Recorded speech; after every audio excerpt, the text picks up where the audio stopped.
Bonjour à tous, alors aujourd'hui je vous propose le concours GEPI Polytech, c'est le sujet ici 2018, un très bel exercice sur les suites et les intégrales. Je vous rappelle que dans ce concours, la calculatrice est autorisée, vous avez 4 exercices et il faut en faire 3 parmi les 4, donc vous choisissez un petit peu les thèmes.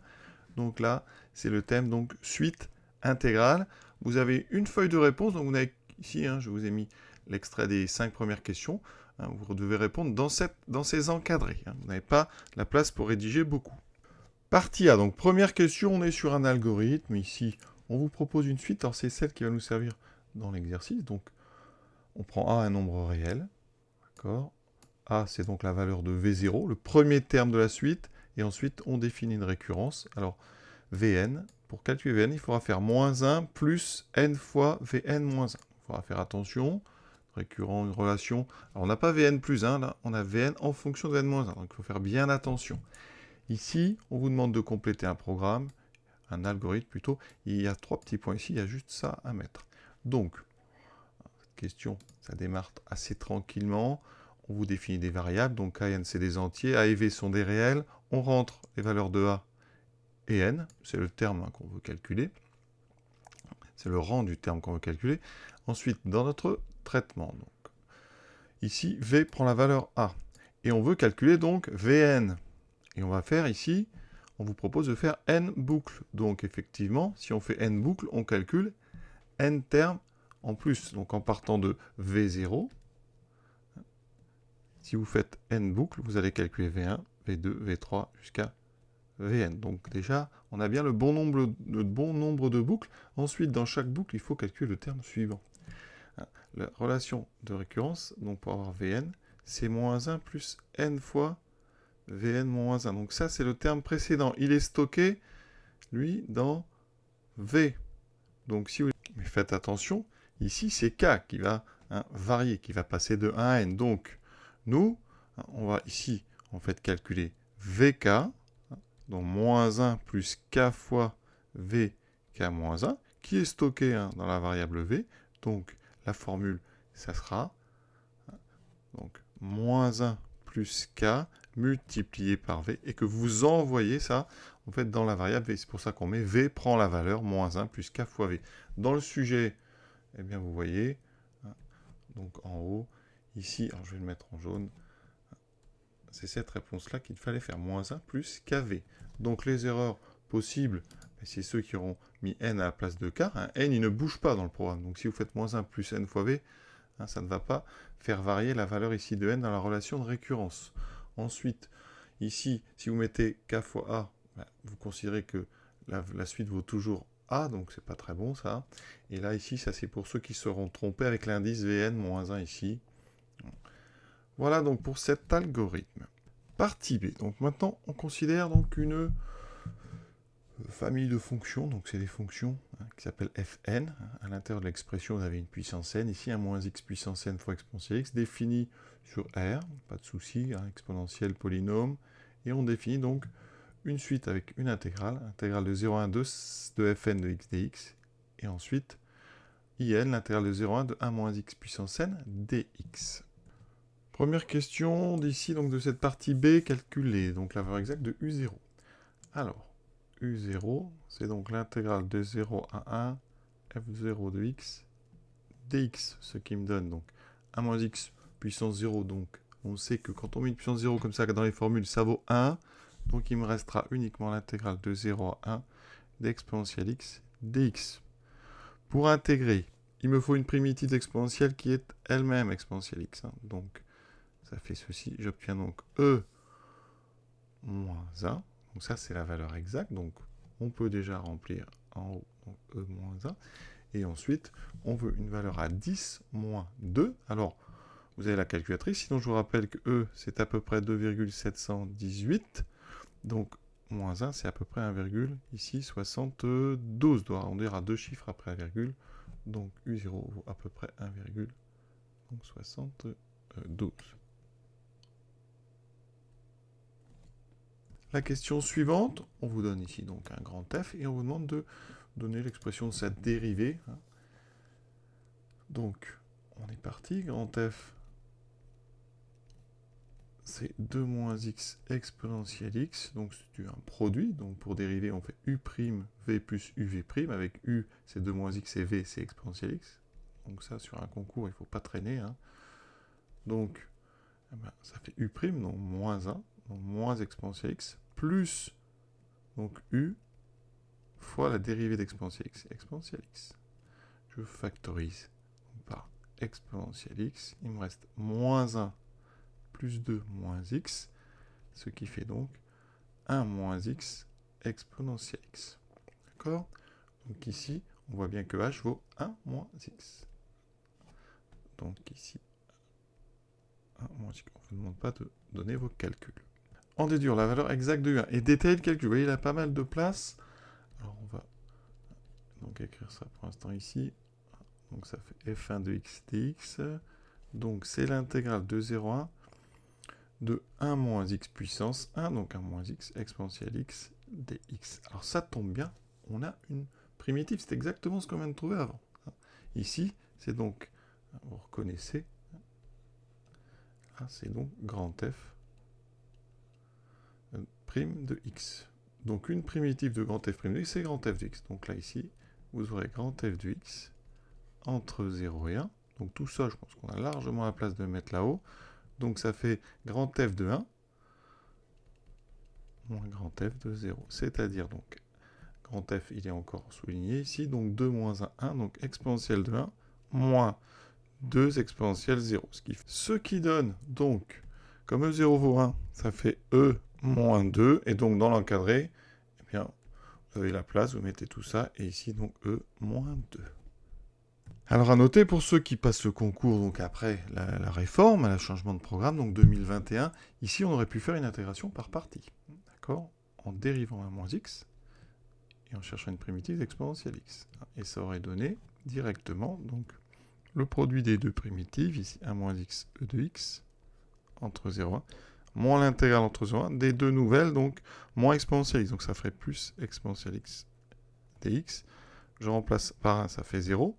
Moins, je remplace par 0. Ça fait donc 1. E, donc ici 0. Plus, ici primitive d'exponentielle x, c'est exponentielle x, donc entre 0 et 1, ça me donne moins 1, plus E1, moins E0. Ce qui me donne effectivement E, moins 2. B3. IN.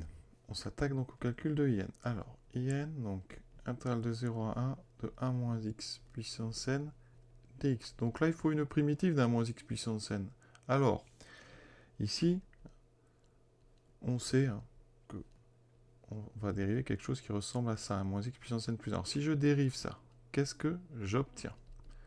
Donc, c'est une fonction à la puissance n plus 1, donc la dérivée, ce sera n plus 1 fois la dérivée de ce qu'il y a dedans, donc moins 1, fois 1 moins x à la puissance n. Donc vous voyez qu'ici est apparu devant n plus 1 et moins 1, donc moins n plus 1.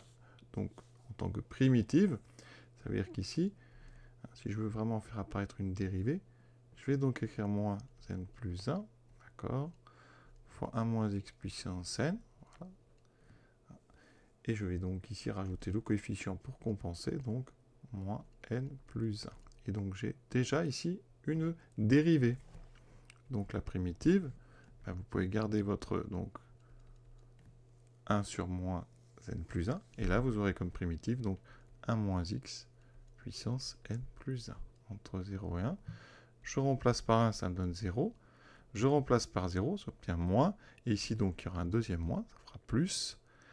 Et ici donc 1 sur n plus 1 fois 1 puissance n plus 1, et j'obtiens 1 sur n plus 1. Donner un encadrement de l'exponentielle x, donc quand x est entre 0 et 1. Alors, on va donc utiliser la fonction exponentielle, d'accord? Exponentielle est donc croissante, sur R, donc conservation de l'ordre. Donc les images sont rangées dans le même ordre au départ, ici donc j'aurai E de 0 entre E de x et E de 1. Donc exponentielle x est entre eux, donc 1 et E. Voilà, c'est vraiment la conservation de l'ordre qui est importante parce que vous utilisez une fonction croissante. Alors, il n'y a pas besoin ici de strictement croissante parce que les inégalités sont larges. Si on avait mis des inégalités strictes, il aurait fallu la stricte croissante de la fonction exponentielle. Question 4b. Il faut donc encadrer un. Alors un, pour encadrer une intégrale, il faut encadrer d'abord l'expression qui est à l'intérieur, sur le segment concerné. Ici, on est sur 0,1. Donc, on vient de dire que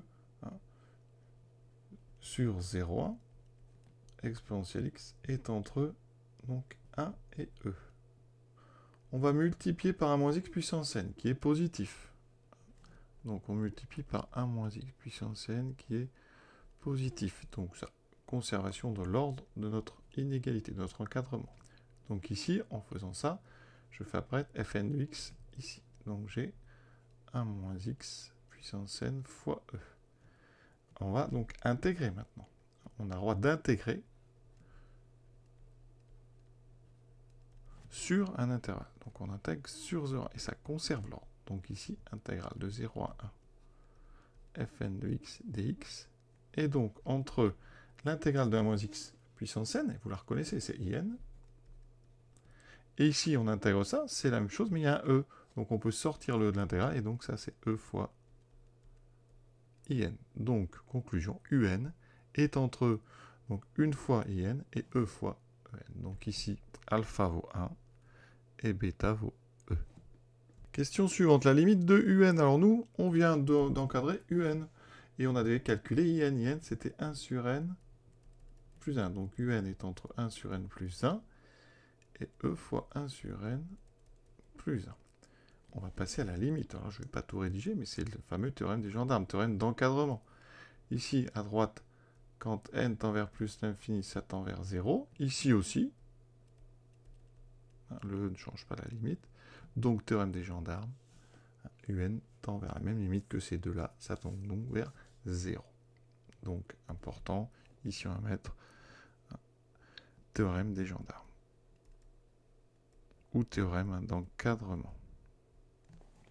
Partie C, donc dans cette question, n est un entier et x un réel. Et on vous demande déjà de détailler le calcul de f' de n. On va donc écrire l'expression donc de fn, 1 moins x puissance n exponentielle x. Alors, f', donc, il faut dériver, alors c'est un produit, hein, donc ça fera u'v plus uv', il faut dériver 1 moins x puissance n. Alors ça, vous savez le faire, on l'a déjà fait tout à l'heure, hein, pour trouver une primitive. Donc quand on dérive, on va faire donc la puissance, donc n, fois la dérivée de 1 moins x, donc moins 1, fois 1 moins x à la puissance n, moins 1. Donc multiplié par v, plus donc u, multiplié par la dérivée d'exponentielle x, qui est exponentielle x. D'accord? Voilà, alors, est-ce qu'on va aller plus loin? Je ne sais pas. Pour l'instant, on va laisser ça comme ça. Vous pouvez indiquer, si vous voulez, ici, dans la marge, hein, ou à côté, hein, que vous avez utilisé donc la dérivée d'un produit. Voilà. La question suivante, donc expression de fn de x moins f'n de x. Alors, ici fn, donc ça fait... Alors j'écris quand même le texte, voilà. C'est donc égal à 1 moins x puissance n exponentielle x, moins donc ce que je viens de trouver. Alors on avait n fois moins 1, donc moins n, ça fera donc plus n fois 1 moins x puissance n moins 1 fois exponentielle x, moins 1 moins x puissance n exponentielle x.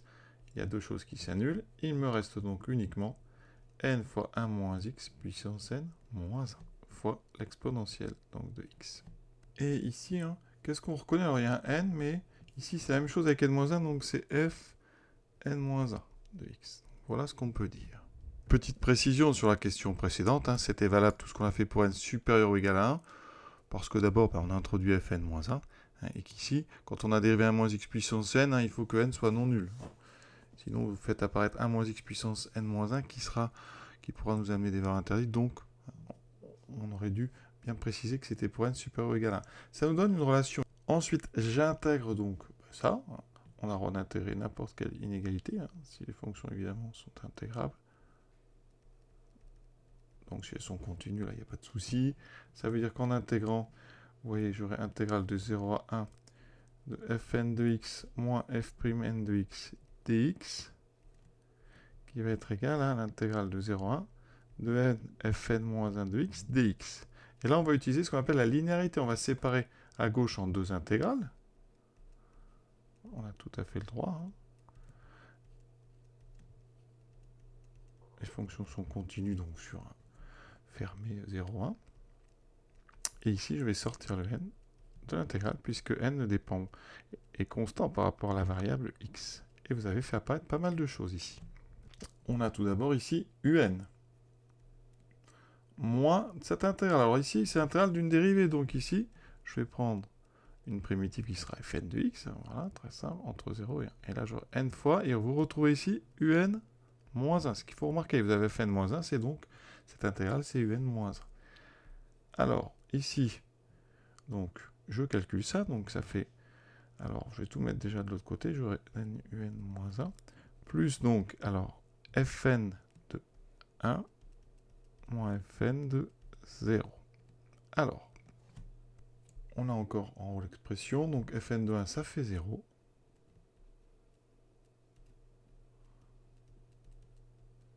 Et donc, il me reste moins fn de 0, hein, qui valait 1. Donc, j'obtiens effectivement moins 1 plus n un moins 1. Et ça, hein, pour n supérieur ou égal à 1. Dernière question, alors un petit peu difficile en temps limité. On va faire le lien avec toutes les parties. Donc, je rappelle que les deux relations de récurrence, hein, on sait que pour tout n supérieur ou égal à 1, Vn c'est moins 1 plus n fois Vn moins 1. Et on sait aussi que Un, c'est moins 1 plus n un moins 1. Ensuite, V0, imaginez, on va considérer que c'est 1,72. C'est le A ici.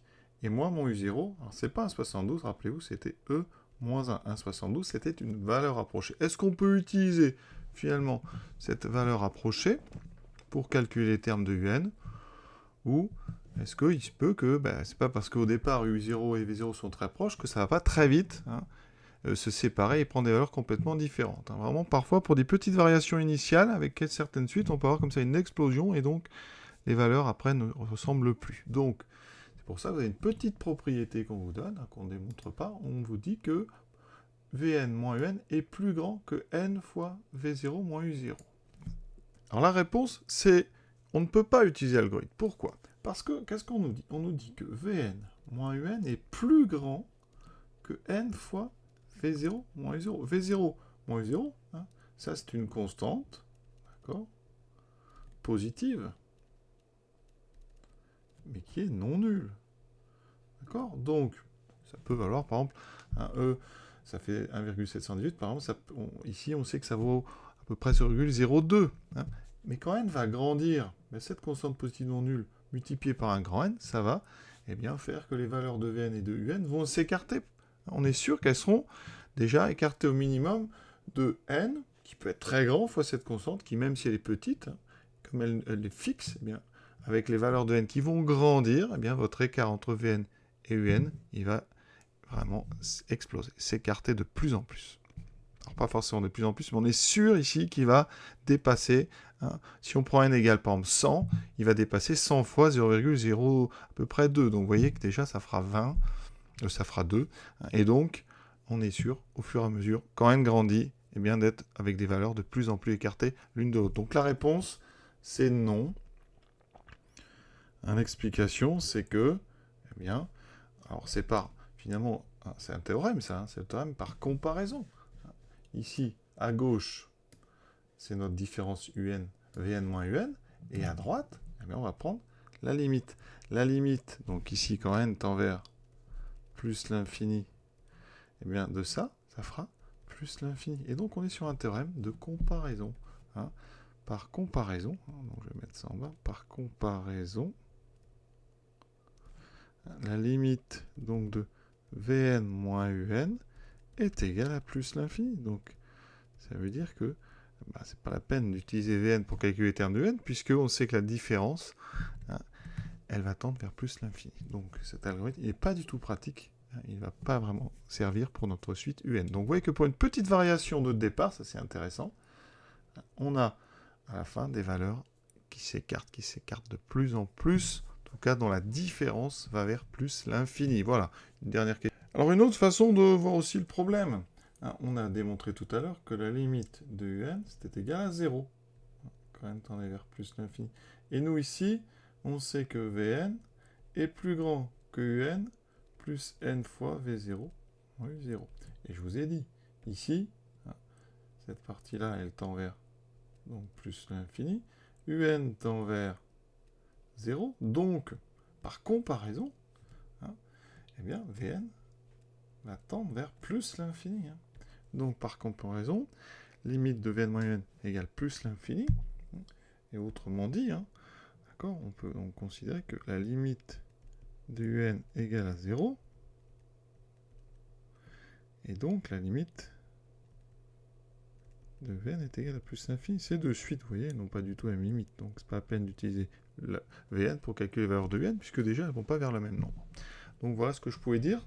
Cet exercice très joli, vraiment, est terminé. Je vous souhaite une bonne fin de journée à tous, et à bientôt.